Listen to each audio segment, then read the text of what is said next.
So you said systems and tools. If I'm going through systems and tools and building out a SaaS sales function, what should I be thinking about for the best practices for one, the person that should be doing that, and two, the types of systems and tools that I should be putting in place, and kind of your evolution for how that's going to evolve over time, what you need to be good at in order to get that right. Yeah, so it's an easy question to answer. I think depending on the business, I'll have completely different answers. But as a general rule, experience is key. So trying to put somebody that has used Salesforce in the past. If you're an early stage company, generally the CEO or the head of sales doesn't quite appreciate the importance of systems and tools up front, and they will put the person who they think has the most exposure to systems. So putting somebody in place that has used Salesforce in the past and they're not quite sure what to do with them into that role is probably the worst idea you can have. So if you're planning on building a business for scale, you're going to want to put somebody who is really has war scars and has seen what good looks like, seen what bad looks like. You're going to want to put that person in the role. Yep. And I realize that by saying this, like I wouldn't be sitting where I am today because I wouldn't have gotten that opportunity. But had I been in a decision-making role, I never would have put myself into the role that LinkedIn put me into.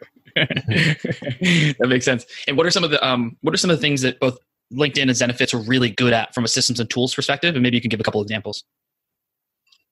Yeah. So LinkedIn was a pretty special case. They were a picture perfect example of what good looks like. They had just describe that. Yeah, very seasoned leadership team. Very seasoned. For as far as tech companies go, most tech companies do not start with a seasoned leadership team.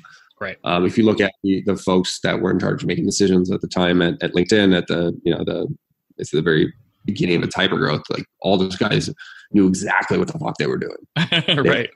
They've done this before. They had a very clear vision. They weren't, they didn't come up with a cool idea and got the people that were closest to them to help them with that.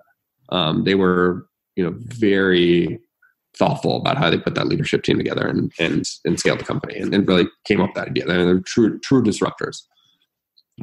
Where I think a lot of companies like Zenefits just grew way too quickly without thinking through all the systems and support that was needed to scale a company at the rate that both LinkedIn and Zenefits scaled at. Mm-hmm. I think that was probably the biggest difference between those two. What are some of the mistakes, whether specifically or just generally, that most of those types of teams that either grow too fast and don't take the appropriate amount of account for systems and tools, or they just get it wrong? What are some of the landmines you could step on? Yeah, I think the biggest thing is doing fewer things better. Right. Got it.